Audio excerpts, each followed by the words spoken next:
understanding the way Islam works. And this is inspired from Persian literature. In Persian literature, there's a poem which describes this concept, and I'm going to just explain it in prose to you. Imagine that you have a garden, and the garden is producing flowers, roses in particular. So you go to the garden, and you see this massive garden with a lot of different like greenery and bush, okay? And you see that there's some roses amidst all this greenery. Some bright red roses. Now when you look at that garden, what are you going to be attracted by? You'll be attracted by these roses. And if you just were there, even if you spend a lot of time there, and you saw those roses, you'd say that this is a beautiful garden. But if you went and paid attention to the entire garden, you'd see that for every rose, you have so many thorns around that rose, because that's the way that roses grow. You have to if you want to give a rose to somebody, you have to thorn that rose. So you see so many different thorns if you pay attention to them. But if you were just looking at the garden and trying to see whether it was a beautiful garden or not, the presence of the roses itself would be enough for you to say that yes, this is a beautiful garden.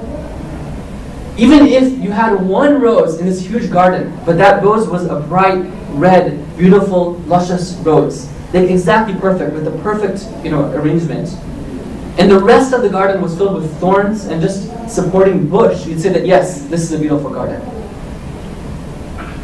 And that is the way that we can understand the creation of Allah subhanahu wa ta'ala. That Allah subhanahu wa ta'ala, He's not concerned with the economy of quantity. He's looking at the economy of quality. Where even if there's one rose which is able to reach its point of flowering and show its beauty and manifest its full beauty, that is enough to show that Islam is the true religion. The rest may be thorns, but that's okay. We have that one rose. And now we step back and we ask, if you look at all the Muslims, is it the case that all the Muslims are thorns? Is there no flowers amongst the midst? If we want to be fair, we would say that of course, there are people who call themselves Muslim who don't act very Islamically. But we do have shining examples of people who are flowers, people who are roses. We say that the Imam of the time is the Hujjah. Right? We use that title of Hujjah. One of the reasons why we call the Imam Hujjah is to say that this is the proof of Allah subhanahu wa ta'ala. This is the proof of Islam and where Islam can take somebody. Lawla al-Hujjah, like if it were not for the Hujjah, the earth would collapse, because there would be no point to the system. There would be no point if the garden didn't produce at least one rose. But it is producing that one rose. And if you look at the other sayings of Allah subhanahu wa ta'ala reported by the Ahlul Bayt, for example, one of them where it's a hadith al-Qudsi where Allah says that لَوْلَاكَ مَا خَلَقْتُ الْأَفْلَاقَ, if it would not be for you, O Prophet Muhammad sallallahu alayhi wa sallam, had it not been for you, then I would not have created the entire universe. Why is that? Because the Prophet is the rose. If that rose wasn't present, there would be no point in having that garden. But the fact that he's there makes it worth it. And he has to be there. Somebody, either him or somebody at his caliber, has to be there as a proof that the Islam, the system, the beautiful system that Allah has given us, can take somebody towards perfection. We recite in Hadith al-Qudsi, we say that Allah subhanahu wa ta'ala said, مَا خَلَقْتُ سَمَاءً مَبْنِيًّا وَلَا أَرْضًا مَضْحِيًّا وَلَا قَمَرًا مُضِيًّا وَلَا شَمْسًا مُضِيًّا. That I haven't created the earth, nor the heavens, nor the moon in its splendor, nor the shining sun, except out of the love of the Ahlul Bayt alayhi salam. Why is that the case? Now we can understand. Because it's because of their perfection, what they were able to achieve.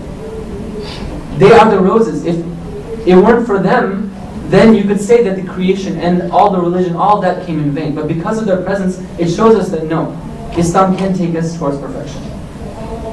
So the argument that somebody might bring, which says that, okay, if I want to follow Islam, then I need Muslims who are good examples. Well, we have those examples, brothers and sisters. The question, then we turn the question now to us, and we ask the question, why is it that we find that Muslims sometimes do not uphold the ideals of Islam? Why is it that Muslims don't act Islamically? I want to give three reasons, 3 common causes for why we see that Muslims don't act Islamically sometimes. And inshallah we can listen to these and I'll give some examples, but the examples are general. Let's see how we can apply them to ourselves and see, are we really standard bearers for Islam? Or are we the people that people look to us and say that this is my excuse? Okay, even though it's not a valid excuse, but this is the excuse for me to not to follow Islam or for me to choose another path. Please recite Salawat.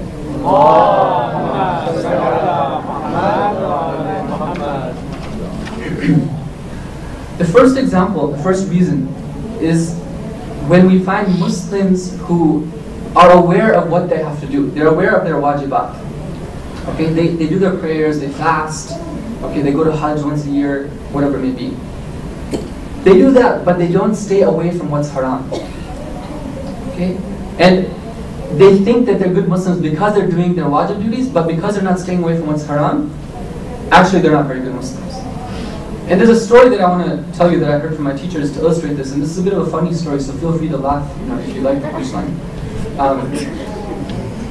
It's okay. Right? So the story goes like this. There was a man, and this is a true story by the way. There's a man who for 30 years was very, very particular about saying his Jama'at prayers in congregation.